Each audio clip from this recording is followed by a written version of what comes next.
Hello dear aspirants, આપ સર્વેનું અમારી YouTube channel game changing સાયકોલોજીમાં હાર્દિક સ્વાગત છે. આજના વિડીયોમાં આપણે ટેટ, સી ટેટ અને ટાટ જેવી આવનારી પરીક્ષાઓ માટે જે નવો સિલેબસ છે એ અકોર્ડિંગ ખૂબ જ અગત્યનો ગણાતો એક ટૉપિક જે છે અધ્યયન અને ભાષા અર્જન.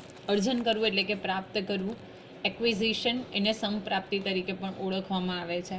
એટલે કે લર્નિંગ એન્ડ લેંગ્વેજ એક્વિઝિશન શું છે અને સાથે સાથે કયા મનોવૈજ્ઞાનિકોના આ બાબતે એટલે કે અધ્યયન અંગે શું મંતવ્ય છે, સાથે સાથે તેમણે કયા પ્રયોગો કરેલા છે, તો એ બધી જે વસ્તુઓ છે એ અંગેની ડિટેલ ડિસ્કશન વિસ્તૃતમાં ચર્ચા આપણે આ વિડીયોમાં કરવાના છીએ. જો આ ચોથો વિડીયો છે, અગાઉના વિડીયોઝ તમે જોયા ન હોય તો પ્લેલિસ્ટમાં જઈને એ વિડીયોઝ પણ ચેક કરી લેશો.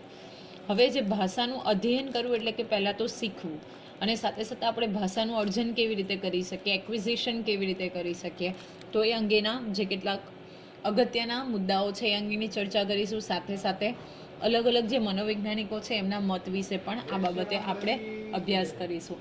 તો સૌથી પહેલાં છે અધ્યયનનો અર્થ અને તેની વ્યાખ્યા. સૌપ્રથમ અધ્યયન એટલે શું અને તેની કઈ કઈ વ્યાખ્યાઓ આપી શકાય, તો એ અંગેની આપણે વિસ્તૃત ચર્ચા કરીએ. તો અધ્યયન એટલે કે શીખવું, કંઈક લર્નિંગ. ઓકે, કંઈક શીખવું એટલે કે અધ્યયન. કોઈ પરિસ્થિતિ પ્રત્યેની સક્રિય પ્રતિક્રિયા છે. કોઈ પરિસ્થિતિ છે એના પ્રત્યે તમે સક્રિય એટલે કે એક્ટિવમાં થઈને કોઈ પ્રતિક્રિયા રિસ્પોન્સ કરો છો તો તેને આપણે શું કહીએ, અધ્યયન તરીકે ઓળખીએ. હવે આ પણ અગત્યનું છે કે અધ્યયનની જે પ્રક્રિયા છે એ સતત ચાલતી પ્રક્રિયા છે, હંમેશા કન્ટિન્યુઅસ ચાલતી એક પ્રોસેસ છે જે જીવનભર ચાલતી રહે છે અને જેના દ્વારા આપણે જ્ઞાન પ્રાપ્ત કરી શકીએ છીએ. હવે અધ્યયન જે છે એ ચોક્કસ પ્રક્રિયા છે અને સાથે સાથે સતત ચાલતી પ્રક્રિયા છે. ઓકે, જીવંત પર્યંત એવો શબ્દ પણ બની શકે, હોઈ શકે તમારી એક્ઝામની અંદર, તો યાદ રાખવાનું છે કે સતત જીવન પર્યંત ચાલતી પ્રક્રિયા કઈ છે, તો અધ્યયનની પ્રક્રિયા છે, જેના દ્વારા આપણે શું કરી શકીએ, જ્ઞાનનું અર્જન કરી શકીએ, જ્ઞાન પ્રાપ્ત કરી શકીએ. હવે વ્યાખ્યાઓ અગત્યની છે. તમને સીધું નામ આપ્યું હોય મનોવૈજ્ઞાનિકનું અને પછી એની વ્યાખ્યા શોધવાની હોય, અથવા તો વ્યાખ્યા આપી હોય અને નીચે 4 મનોવૈજ્ઞાનિકોના નામ આપેલા હોય છે કે ઉપરની જે વ્યાખ્યા છે એ કયા મનોવૈજ્ઞાનિક દ્વારા આપવામાં આવી હોય છે, એવા પ્રશ્ન પૂછાય છે. તો પ્રેસી નામના જે મનોવૈજ્ઞાનિક છે એમના મુજબ અધ્યયન એટલે શું, તો એ વ્યાખ્યા એવી છે કે શીખવું એક એવો અનુભવ છે જેના કારણે આપણા વર્તનમાં ફેરફાર થાય છે અને તે નવી દિશામાં વિકસાય છે. તો પ્રેસી અધ્યયનની વ્યાખ્યા જણાવતા એવું કહે છે કે શીખવું એક પ્રકારનો અનુભવ છે, એક પ્રકારનો એક્સપિરિયન્સ છે અને કોઈક વસ્તુ આપણે જ્યારે શીખીએ છીએ તો એના કારણે આપણું જે વર્તન છે, બિહેવિયર છે, તો એમાં ફેરફાર થાય છે, એમાં ચેન્જીસ આવે છે અને નવી દિશામાં એ વિકસે છે. એટલે કે ચોક્કસ એક નવી જે દિશા છે તો એની અંદર આપણે વિકાસ પામી શકીએ છીએ જો આપણે અધ્યયન કરીએ, તો કંઈક આપણે નવું શીખીએ તો એક એવો અનુભવ છે, શીખવું એક અનુભવ છે જેના દ્વારા આપણા વર્તનમાં ફેરફાર થાય છે. એવી વ્યાખ્યા જે છે એ પ્રેસી આપી છે. જો ઘણી બધી વખત આ વ્યાખ્યા પૂછાયેલી છે તો સિમ્પલ તમારે યાદ રાખવાનું કે અનુભવ છે, વર્તનમાં ફેરફાર થાય છે. આવું કોણે કીધું છે, તો પ્રેસીએ કીધું છે. હવે અધ્યયન વ્યક્તિના સર્વાંગી વિકાસમાં સહાયક બને છે. તો અધ્યયન એટલે કે શીખવું જ્યારે વ્યક્તિના સર્વાંગી એટલે કે 360 દરેક આસ્પેક્ટથી આપણે એના વિકાસની વાત કરીએ તો સર્વાંગી વિકાસની અંદર અધ્યયન જે છે, ટીચિંગ છે, લર્નિંગ છે, તો એ ખૂબ અગત્યનું બને છે. તેના દ્વારા જીવનના વિવિધ લક્ષ્યો પ્રાપ્ત કરવામાં સહાય થાય છે. હવે લર્નિંગ દ્વારા જ આપણા જે વિવિધ લક્ષ્યો છે એની પ્રાપ્તિ માટે આપણને શું મળે છે, હેલ્પ મળે છે, સહાય મળે છે. માત્ર રટણ કરીને વિષય યાદ કરવો અધ્યયન કહેવાતું નથી. જો તમે મગઅપ કરી લો, ગોખી લો, તો ગોખણપટ્ટી દ્વારા તમે જે કોઈ વિષયને યાદ રાખો છો, જે વસ્તુને યાદ રાખો છો, થિયરીઝ યાદ રાખો છો, તો એને અધ્યયન કહેવાતું નથી.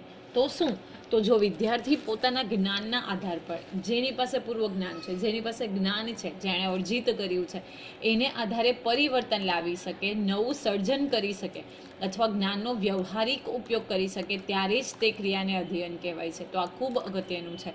ઓકે, આપણે અગાઉના વિડીયોની અંદર પણ બ્લૂમ ટેક્સોનોમી જોયેલી કે શીખે અને સાથે સાથે વ્યવહારમાં એનો ઉપયોગ કરે. આપણે જે કોઈ વસ્તુ શીખીએ છીએ એના આધારે પરિવર્તન આવે, નવું સર્જન કરી શકીએ અને સાથે સાથે જ્ઞાન જે આપણે અર્જિત કર્યું છે એનો વ્યવહારમાં પણ ઉપયોગ કરી શકીએ. ઓકે, જે બહારની પરિસ્થિતિ છે એમાં આપણે આપણા જ્ઞાનનો ઉપયોગ કરી શકીએ, તો ત્યારે તેને આપણે અધ્યયન કહેવાય છે. ને બ્લૂમ ટેક્સોનોમી ભણાવેલું ત્યારે કીધું હતું કે તમે કોઈક સિદ્ધાંત શીખવ્યો છે, ફોર એક્ઝામ્પલ ગુરુત્વાકર્ષણનો સિદ્ધાંત. તો જ્યારે બાળક ક્રિકેટ રમે છે, બોલ ઉપર જાય છે, ફરીથી નીચે આવે છે, તો ત્યારે એના માઇન્ડમાં સ્ટ્રાઇક થવી જોઈએ કે અહીંયા ગ્રેવિશનલ ફોર્સનો જે રૂલ છે એ લાગે છે, રાઈટ. તો એ જ્યારે પોતાના જ્ઞાનનો વ્યવહારિક ઉપયોગ કરે. પછી આપણે જોયું હતું કે વર્ગખંડમાં એ કોઈક રૂઢિપ્રયોગ શીખે છે અને એ એના જે રોજિંદા જીવનમાં એનો ઉપયોગ કરતો શીખે, તો ત્યારે અને ત્યારે જ એને અધ્યયન એટલે કે લર્નિંગ તરીકે આપણે ઓળખીએ છીએ. હવે આપણે જોઈએ અધ્યયનના પ્રકાર. તો આપણે જે લર્નિંગ કરીએ છીએ, જે શીખીએ છીએ અધ્યયન, તો એના મુખ્ય કયા કયા પ્રકાર છે? તો બેઝિકલી ક્રિયાત્મક અધ્યયન, શાબ્દિક અથવા તો વાચિક અધ્યયન, વિચારાત્મક અધ્યયન. તો એ જે વિષય છે એ 3 પ્રકારો જે છે એ વિશે આપણે ચર્ચા કરીએ. તો સૌપ્રથમ ક્રિયાત્મક અધ્યયન એટલે શું?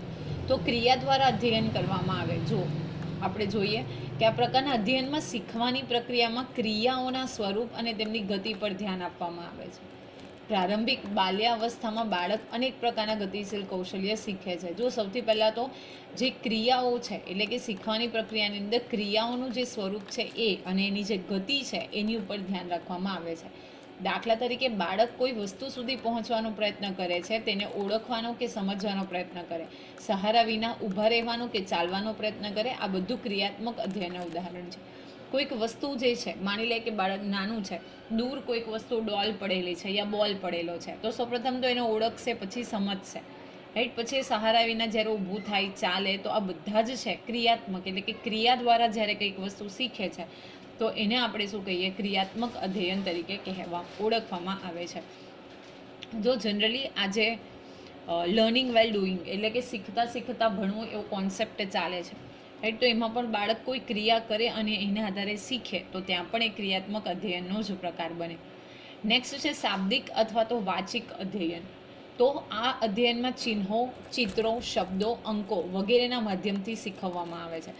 કોઈ ચિહ્ન છે, પ્લસ, માઇનસ, ડિવિઝન, ઓકે, એ બધા ચિહ્નો હોય, ચિત્રો હોય, પિક્ચર્સ હોય, શબ્દો હોય, અંક હોય, ડિઝિટ્સ હોય, તો એના આધારે શીખવવામાં આવે છે.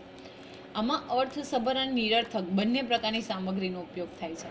વિદ્યાર્થી ધીમે ધીમે સરળ પ્રશ્નોથી લઈને જટિલ પ્રશ્નો સુધી ઉકેલ શીખે છે તથા આવિષ્કાર, સાધનો અને ઉપકરણોના નિર્માણની પ્રવૃત્તિઓ પણ શીખે છે. જો સિમ્પલથી લઈને કોમ્પ્લેક્સ તરફ આપણે જોઈશું કે શિક્ષણ જ્યારે અધ્યયન પદ્ધતિઓ હોય તો એમાં બાળક શિક્ષણ ઇઝીથી લઈને કોમ્પ્લેક્સ સુધી પહોંચે.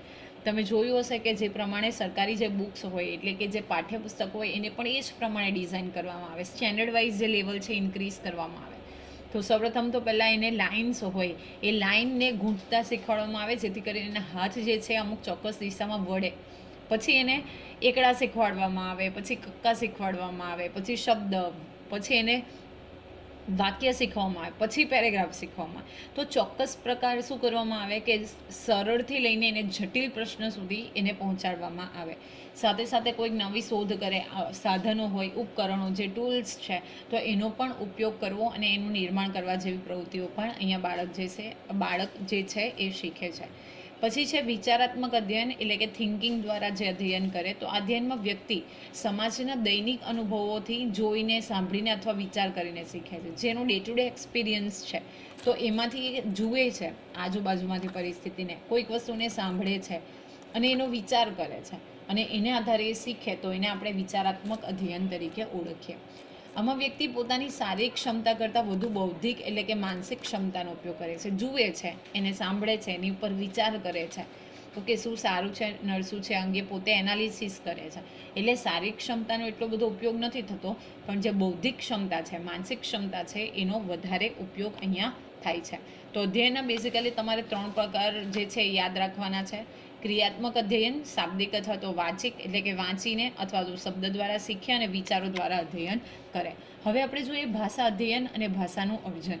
તો ભાષા એક પ્રતિકાત્મક સાધન છે. જો પ્રતિકો, ચિહ્નોનો ઉપયોગ થઈને લખાયેલું છે, શબ્દોનો ઉપયોગ જે તમે જોઈ શકો છો, જેના માધ્યમથી બાળકો પોતાના વિચારો અને લાગણીઓને વ્યક્ત કરે છે અને અન્ય લોકોના વિચારો તથા લાગણીઓને સમજે છે. હવે ભાષા જે છે પ્રતીક છે, સિમ્બોલ્સ છે, શબ્દ છે, એનાથી લખાયેલી છે અને ભાષા દ્વારા જ બાળક શું કરશે?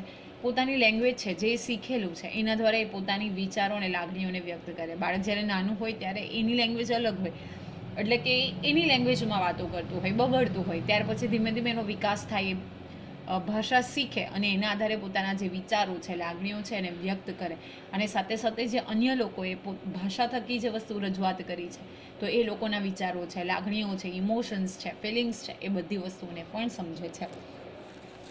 ભાષા કૌશલ્યમાં મૌખિક, પ્રતિકાત્મક અને લેખિક અભિવ્યક્તિનો સમાવેશ થાય છે. અગત્યનું છે કે જ્યારે આપણે ભાષા કૌશલ્ય, લેંગ્વેજ સ્કિલ્સની વાત કરીએ છીએ તો એમાં મૌખિક, પ્રતિકાત્મક અને લેખિત અભિવ્યક્તિનો સમાવેશ થાય છે. વ્યક્તિ પોતાના વિચારો વ્યક્ત કરવા અને સમાજ સાથે સંવાદ સ્થાપિત કરવા માટે જે પ્રક્રિયા દ્વારા પોતાની ભાષિક ક્ષમતા વિકાસે છે તેને ભાષા અધ્યયન કહેવામાં આવે છે. તો જો અહીંયા પૂછાઈ શકે કે ભાષા અધ્યયનની વ્યાખ્યા અથવા તો એટલે શું, તો પોતાનો વિચારો વ્યક્ત કરવા અને સમાજ સાથે સંવાદ સ્થાપિત કરવા, સમાજ સાથે સંવાદ કરવા, બીજા લોકો સાથે સંવાદ કરવા, પોતાના વિચારો અન્ય વ્યક્તિ સુધી પહોંચવા માટે જે પ્રક્રિયા કરે અને ભાષિક ક્ષમતા એટલે કે જે ભાષાની ક્ષમતા, એબિલિટી કેળવે છે તો એને ભાષાના અધ્યયન તરીકે એટલે કે લેંગ્વેજ એક્વિઝિશન તરીકે આપણે ઓળખીએ છીએ. અને અધ્યયન એટલે શું, તો શીખેલી ભાષાને ગ્રહણ કરવાની, સમજવાની તથા દૈનિક જીવનમાં તેનો ઉપયોગ કરવાની ક્ષમતાને અર્જન કહેવામાં આવે છે. કેવી રીતે અર્જિત? એક્વિઝિશન એટલે શું, આપણે જે ભાષા શીખીએ છીએ એને ગ્રહણ કરવું, ઓકે, એને સમજવું, અને જ્યારે ડે ટુ ડે લાઈફની અંદર આપણે એનો ઉપયોગ કરતા શીખીએ છીએ તો એને ભાષાનું અર્જન, ભાષાનું એક્વિઝિશન કરેલું કહેવાય. હવે અગત્યનું છે કે ભાષાનું જે અર્જન છે, અનુકરણ છે, એ સિમ્યુલેશન દ્વારા થાય છે. બાળક પોતાના આસપાસના લોકો કેવી રીતે બોલે છે, લખે છે અથવા વ્યક્ત કરે છે એનું નિરીક્ષણ કરે છે અને તે રીતે શીખવાનો પ્રયત્ન કરે છે. એટલા માટે એના ઘરમાં, ફેમિલીમાં જે પ્રકારની ભાષા બોલાતી હોય, ઓકે, તો એ પ્રમાણેની ભાષા બોલે. લખવા માટે ઉપર બોર્ડ ઉપરથી જોઈને લખતા શીખે, ઓકે, જેવી લાગણી વ્યક્ત કરતા હોય એની આજુબાજુના લોકો એવી રીતે લાગણી વ્યક્ત કરે, એટલે પોતે નિરીક્ષણ કરે, ઓબ્ઝર્વેશન કરે અને એ જ રીતે બોલવાનો, શીખવાનો પ્રયત્ન કરે છે. ઓકે, વર્ગખંડમાં જે શિક્ષક હોય, બાળકોને જોયા હશે તમે કે શિક્ષકો જે પ્રમાણે બોલતા હોય એવી જ એની મિમક્રી કરી શકે, ઓકે, એવી જ સ્ટાઇલમાં એ બોલી શકે. ઘરમાં જે પ્રકારે વાતાવરણ હોય એ જ પ્રકારે એ પોતે બિહેવિયર કરતા જે વિદ્યાર્થી છે, બાળક છે, એ શીખે છે. હવે ખૂબ જ અગત્યનું છે કે ભાષા અધ્યયન અને અર્જનના સંદર્ભમાં વિવિધ વિદ્વાનોના વિચાર.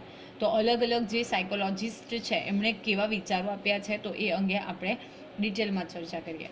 તો બાળક ખૂબ નાની ઉંમરે જ કેવી રીતે જટિલ ભાષાકીય રચનાને સમજવા લાગે છે તે હજી સુધી એક રહસ્યરૂપ બાબત છે. તમને ખબર છે, ખૂબ નાની ઉંમરથી જ બાળક બોલે છે, ઓકે, એ જે ભાષાકીય રચના છે એ સમજે છે આજુબાજુમાંથી ઓબ્ઝર્વ કરીને, તો એ ખરેખર એક રહસ્યરૂપ બાબત છે. ઘણા બાળકો 3 થી 4 વર્ષની ઉંમરે ન માત્ર 1 પરંતુ 2 અથવા 3 ભાષાઓ ધીમે ધીમે સરળતાથી બોલતા શીખી જાય છે. જો પણ અગત્યનું છે કે 3 થી 4 વર્ષની ઉંમરે 2-3 ભાષાઓ ધીમે ધીમે સરળતાથી બોલતા પણ શીખી જાય. જે પ્રમાણે એને શીખવવામાં આવે એ પ્રમાણે એ શું કરશે, બોલતા પણ થોડું થોડું શીખી જશે. અને સાથે સાથે પરિસ્થિતિ અનુસાર યોગ્ય ભાષાનો પણ ઉપયોગ કરે છે, શબ્દનો પણ ઉપયોગ કરે છે. જેમાં આપણે શીખવીએ કે water, this is water, okay, પાણી છે, તો એ જોઈને એનો ઉપયોગ કરતાં પણ એ શીખી જશે.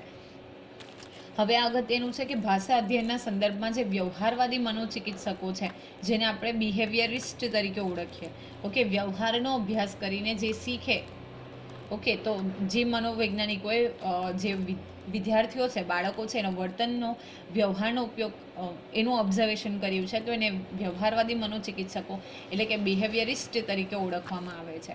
તો આ વ્યવહારવાદીઓ એવું માને છે કે અભ્યાસ એટલે કે પ્રેક્ટિસ, અનુકરણ એટલે કે ઇમિટેશન અને પરિસ્થિતિમાંથી રહેવાથી ભાષા પ્રયોગ કરવાની ક્ષમતા વિકસે છે. જ્યારે પ્રેક્ટિસ કરે છે, જે તે વસ્તુનો અભ્યાસ કરે છે, સાથે સાથે એનું અનુકરણ એટલે કે ઇમિટેશન કરે છે, એનો વ્યવહારમાં ઉપયોગ કરે છે, તો એમાંથી ભાષાનો પ્રયોગ કરવાની ક્ષમતા વિકસે છે. For an example, if you want to talk in English, તમને આવડે છે પણ તમે એ બોલી નથી શકતા અથવા તો બોલવાનો પ્રયત્ન જ નથી કરતા, તો એ તમને નહીં આવડે. તો ભાષાનો પ્રયોગ કરવાની જ્યારે ક્ષમતા વિકસે તો એ ક્યારે વિકસે, તો જ્યારે આપણે અનુકરણ કરીએ, એની પ્રેક્ટિસ કરીએ, અભ્યાસ કરીએ ત્યારે. અને આ બાબતમાં અનેક જે સિદ્ધાંતકારોએ છે એ પોતપોતાના જે વિચારો રજૂ કર્યા છે. એમાં સૌથી પહેલાં આપણે નોમ ચોમ્સ્કીનો જે વિચાર છે એ વિશે વાત કરીએ. ખૂબ જ અગત્યનું છે, ઓલમોસ્ટ બધી જ એક્ઝામની અંદર આમાંથી પ્રશ્ન પૂછાઈ શકે છે, ઓકે, અને પૂછાયેલા છે. તો નોમ ચોમ્સ્કીના મત અનુસાર ભાષા શીખવાની પ્રક્રિયા વૈજ્ઞાનિક શોધની પ્રક્રિયા સાથે જોડાયેલી છે. કોની સાથે? તો વૈજ્ઞાનિક શોધની પ્રક્રિયા એટલે કે વૈજ્ઞાનિક પ્રક્રિયા છે એવું પોતે કહે છે. આ વિચાર પરથી એમણે સૂચવ્યું કે આંકડાઓનું વર્ગીકરણ, સંકલ્પના નિર્માણ તથા તેની સત્યતા અને અસત્યતાનું પરીક્ષણ શિક્ષણ ક્ષેત્ર માટે ખૂબ અત્યંત મહત્વપૂર્ણ છે. આંકડાઓનું વર્ગીકરણ કરવું, કોઈ સંકલ્પના એટલે કે કોઈક વસ્તુ છે, વિચાર છે, નિર્માણ કરવું, તેની સત્યતા અને અસત્યતા વિશે નક્કી કરવું, તો એ માટે આ શિક્ષણ ક્ષેત્ર માટે ખૂબ અગત્યનું બાબત છે. ચોમ્સ્કી 1959 સ્કિનરે જે પોતે પુસ્તકો લખેલા એના વિરોધમાં પોતે જણાવે છે કે બાળકોમાં ભાષા શીખવાની ક્ષમતા જન્મજાત હોય છે. તમને અહીંયાથી પૂછાય છે, રાઈટ, કે ચોમ્સ્કીના મતે જે ભાષા શીખવાની એબિલિટી છે એટલે કે લર્નિંગ એક્વિઝિશન સ્કિલ છે એ ક્યારથી હોય છે, તો જન્મજાત હોય છે એવું ચોમ્સ્કી કહે છે. સાથે ચોમ્સ્કી એવું પણ કહે છે કે બાળક પાસે કુદરતી લેંગ્વેજ એક્વિઝિશન ડિવાઇસ છે જેને LAD તરીકે ઓળખવામાં આવે છે. ફૂલ ફોર્મ ઘણી બધી વખત એક્ઝામમાં પૂછાયેલું છે, જેના કારણે તે નવી ભાષાને સહજ રીતે શીખે છે. બાળક પાસે એટલું પોટેન્શિયલ છે, એટલી એબિલિટી છે, એટલી સ્કિલ છે, જેની ડિવાઇસનું નામ અહીંયા ચોમ્સ્કી આપે છે LAD એટલે કે લેંગ્વેજ એક્વિઝિશન ડિવાઇસ. લેડ એટલે એક બાળક પણ થાય ઇંગ્લિશની અંદર એ સ્પેલિંગ, પણ અહીંયા તમારે યાદ રાખવાનું છે લેંગ્વેજ એક્વિઝિશન ડિવાઇસ. એવું એક સાધન છે જેનાથી એ ભાષાને અર્જિત કરી શકે છે, ભાષા શીખી શકે છે, દેટ ઇઝ LAD. ઓકે, અને એ ભાષાને શું કરે છે, એકદમ સહજ રીતે એટલે કે એકદમ નેચરલી સરળતાથી શીખી શકે છે. તો આવો વિચાર જે છે ચોમ્સ્કી આપે છે. એ કહે છે કે બાળક પાસે કોઈ કુદરતી ક્ષમતા જન્મજાત છે જેને કારણે LAD એટલે કે લેંગ્વેજ એક્વિઝિશનને કારણે નવી ભાષા જે છે એ ખૂબ જ સહજ રીતે શીખવી શકે છે. અને પોતે સ્કિનર જે છે એનો વિરોધ કરે છે. ઓકે, એટલે સ્કિનરના વિચારનો એ પોતે વિરોધ કરે છે. તો ચોમ્સ્કીનો વિચાર ખૂબ અગત્યનો છે. LAD તમને પૂછાઈ શકે છે. પોતે એવું કહે છે કે બાળકોમાં ભાષા શીખવાની ક્ષમતા કેવી છે, જન્મજાત છે, એટલે કે LAD છે, લેંગ્વેજ એક્વિઝિશન ડિવાઇસ એની પાસે છે, અને એના જ કારણે એ પોતે શું કરે છે, કોઈ પણ નવી ભાષા હોય એકદમ સહજ રીતે નેચરલી ઇઝીલી શીખી લે છે. હવે જોઈએ આપણે જીન પિયાજે. તો ખૂબ જ અગત્યનું છે કે જીન પિયાજે શું કહે છે. તો જીન પિયાજેના મતે ભાષા અન્ય સંજ્ઞાત્મક એટલે કે કોગ્નિટિવ તંત્રની જેમ પરિસ્થિતિ સાથેની પરસ્પરની ક્રિયા એટલે કે ઇન્ટરેક્શન દ્વારા વિકસે છે. એ પોતે એવું કહે છે કે જે પરસ્પરની ક્રિયા છે ઇન્ટરેક્શન દ્વારા, એના દ્વારા બાળક શું કરે છે કે ભાષા સ્વીકારે છે, ભાષા શીખે છે. તેના મત મુજબ બધા બાળકો sensory motor, pre operational, concrete operational અને ફોર્મલ ઓપરેશનલ જેવા ચરણોમાંથી પસાર થાય છે. જો તમને પૂછાય છે અગાઉના વિડીયોની અંદર આપણે આ વિષયની જે જીન પિયાજેએ સ્તર આપેલા છે અથવા તો આપણે એવું કહીએ લેવલ આપેલા છે બાળકના ડેવલપમેન્ટના, એ વિશે આપણે જોઈશું. Sensory motor, pre operational, concrete operational અને ફોર્મલ ઓપરેશનલ એવા 4 પ્રકારના એ પોતે સ્ટેજ આપે છે. તમને પૂછાય છે કે આ એક્ટિવિટી છે કયા સ્ટેજની સાથે કન્સર્ન છે, તો 4 સ્ટેજ છે તમારે યાદ રાખવાના છે. પિયાજે પોતે એવું માનતા હતા કે જ્ઞાન એટલે કે સેન્સરી અને મોટર એટલે કે પ્રક્રિયાઓ દ્વારા રચાય છે, જેમાં બાળક આત્મસાત એટલે કે એસિમિલેશન અને સમાયોજન એટલે કે એકોમોડેશન દ્વારા વિવિધ માનસિક રૂપરેખાઓ બનાવે છે. અને આ વિચારધારાએ સમગ્ર શિક્ષા ક્ષેત્રના વિચાર ઉપર ઊંડો પ્રભાવ પાડ્યો છે. તમને જીન પિયાજે પણ પૂછાય જ છે. એ પોતે શું કહે છે કે સેન્સરી એટલે કે જ્ઞાનતંત્ર અને મોટર એટલે પ્રક્રિયા, જેમાં બાળક પોતે શું કરશે, આત્મસાત એટલે કે એસિમિલેશન કરશે અને સમાયોજન એટલે કે એકોમોડેશન કરશે. સૌથી પહેલાં બાળક આત્મસાત કરશે, પોતાની જાતે સમજશે અને પછી એનું સમાયોજન કરશે, એકોમોડેશન કરશે અને પોતે પોતાના મનમાં માનસિક રૂપરેખા બનાવે. જો સેન્સરી મોટર સ્કિલ છે અને પ્રી ઓપરેશનલ છે, એ બંનેમાં પહેલાં જો સેન્સરી મોટરની વાત કરીએ તો બાળકના મનમાં કોઈક વસ્તુ માટે કોઈ ચોક્કસ વ્યાખ્યાઓ નથી હોતી, પણ જ્યારે પ્રી ઓપરેશનલ સ્ટેજ આવે ત્યારે એને ખબર પડે કે આને બોલ કહેવાય, ઓકે આને એપલ કહેવાય. તો એ જે માનસિક રૂપરેખા બનાવે અને એને આધારે શું કરે છે કે બાળક શીખે છે. અને આ જે વિચારધારા છે કે એસિમિલેશન એટલે કે આત્મસાત કરવું અને સમાયોજન કરવું એટલે કે એકોમોડેશન કરવું, આ જે 2 ટોપિક જીન પિયાજે આપેલા છે, તો એ જે શિક્ષક શાસ્ત્ર એટલે કે જે એજ્યુકેશનલ ફિલ્ડ છે એની ઉપર આણે ખૂબ જ ડીપ ઇમ્પેક્ટ જે છે ક્રિએટ કરી છે. એના પછી ખૂબ જ અગત્યનું કે વાઇગોત્સ્કીનો વિચાર શું છે. તો વાઇગોત્સ્કી મુજબ બાળકની ભાષા અને તેના સમાજ સાથેના સંવાદનું પ્રતિબિંબ છે. તો જે ભાષા છે એ એના સમાજ સાથેની સંવાદ, મેં તમને ફ્યુ મિનિટ્સ બેક કીધું કે ઘરમાં જે પ્રકારની લેંગ્વેજ બોલાતી હોય એ પ્રકારે બાળક શીખે, એને જેવું શીખવાડવામાં આવે એવું, એટલે કે સમાજ સાથે જ્યારે કમ્યુનિકેશન કરે છે તો એ અંગેનું પ્રતિબિંબ છે. તો એવું વાઇગોત્સ્કીએ કહ્યું છે. બાળક પોતાની ભાષા વિકાસ દરમિયાન 2 પ્રકારની ભાષાનો ઉપયોગ કરે છે. હવે જ્યારે પોતાનો ભાષા વિકાસ થાય છે, લેંગ્વેજ ડેવલપમેન્ટ થાય છે, ત્યારે બાળક જે છે 2 પ્રકારની ભાષા શીખે છે. એક છે પ્રથમ આત્મકેન્દ્રિત ભાષા અને બીજી સામાજિક ભાષા. તો આત્મકેન્દ્રિત ભાષા એટલે શું? તો બાળક પોતે પોતાની સાથે વાતચીત કરે છે, ઓકે, પોતાની જ સાથે સેલ્ફ સાથે વાત કરે, તો એને પ્રથમ આત્મકેન્દ્રિત ભાષા. તમે જોયો છે નાના બાળકો હોય તો એ પોતાની જાતે સાથે કંઈક બોલ્યા કરતા હોય, તો જ્યારે મોટા થઈએ પછી પણ જ્યારે આપણે આપણી જાત સાથે વાત કરીએ તો એને આત્મકેન્દ્રિત ભાષા, સેલ્ફ સાથે વાત કરેલી ભાષા કહેવાય. અને સામાજિક ભાષા એટલે કે તે અન્ય લોકો સાથે સંવાદ સ્થાપિત કરે.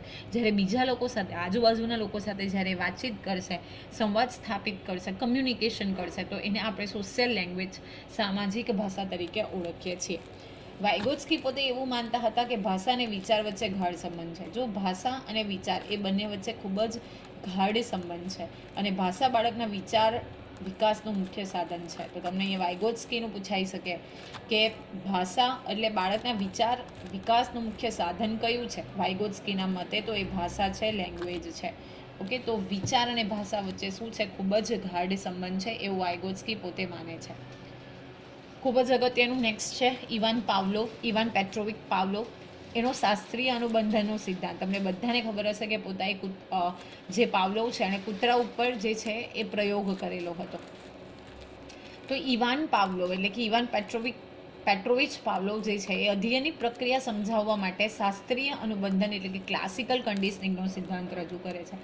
ઘણી બધી વખત ટેટની એક્ઝામમાં પૂછાયેલું છે કે જે પાવલોવ છે તો એનો જે સિદ્ધાંત છે, અનુબંધનનો સિદ્ધાંત, અથવા તો અધ્યયનની પ્રક્રિયા સમજાવવા માટે એમણે જે સિદ્ધાંત રજૂ કર્યો હતો તો એને કયા સિદ્ધાંત તરીકે ઓળખવામાં આવે છે? તો શાસ્ત્રીય અનુબંધન એટલે કે ક્લાસિકલ કન્ડિશનિંગના સિદ્ધાંત તરીકે ઓળખવામાં આવે છે. તેમણે ખૂબ જ પ્રસિદ્ધ પ્રયોગ કરેલો, જે તમને બધાને કદાચ ખબર હશે, કે પોતે શું કરે છે? કૂતરાને ભૂખ્યું રાખે છે અને તેને ટેબલ સાથે બાંધી દે છે અને ત્યારબાદ ઘંટ વગાડવામાં આવે અને ભોજન મૂકવામાં આવે, તેથી કૂતરાની જે લાડ હોય એ ટપકે છે. હવે તમને ખબર છે કે એક ભૂખ્યું કૂતરું છે એને બાંધી દેવામાં આવે છે, સામે એને ખાવાનું આપવામાં આવે છે અને ઘંટ વગાડવામાં આવે છે. હવે એ પ્રક્રિયા જે છે વારંવાર ઘંટ વગાડવામાં આવે, વારંવાર કરવામાં આવતી. તો શું કરવામાં આવે? જ્યારે ઘંટ વાગે એટલે કે જ્યારે બેલ થાય તો ત્યારે એને ખાવાનું મળતું.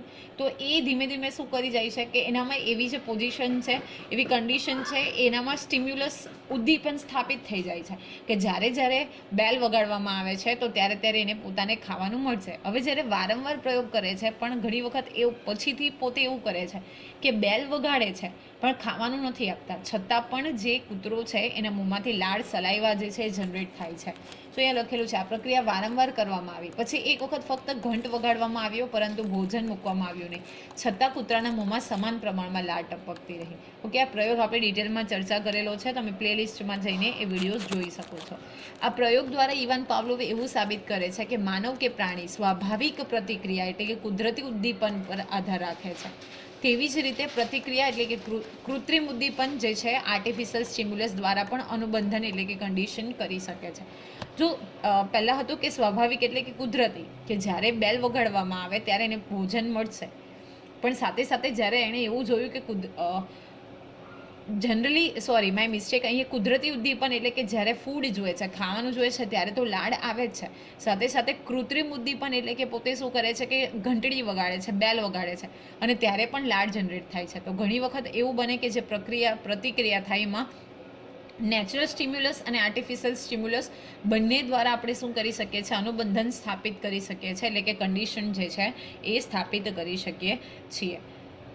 તો બેઝિકલી આજના વિડીયોની અંદર આપણે જે ભાષા અર્જન છે એ અને સાથે સાથે જે 4 મનોવૈજ્ઞાનિકો આપણે જોયા, કે સૌથી પહેલાં આપણે જોયું ચોમ્સ્કી, તો એ પોતે LAD એટલે કે લેંગ્વેજ એક્વિઝિશન વિશે કહે છે. પછી જોયું જીન પિયાજે, તો એ પોતે જે સેન્સરી મોટર સ્કિલ્સ છે તો એના આધારે શું કહે છે કે જે આત્મસાત કરવું એટલે કે એસિમિલેશન અને એકોમોડેશન દ્વારા શું થાય છે કે માનસિક રૂપરેખાઓ બનાવે છે. ત્યાર પછી આપણે જોયું વાઇગોત્સ્કી, તો એ કહે છે કે આત્મકેન્દ્રિત ભાષા અને બીજી સામાજિક ભાષા. અને પાવલોવ એવું કહે છે કે કુદરતી રીતે પણ અને કૃત્રિમ ઉદ્દીપન દ્વારા પણ શું કરી શકાય છે?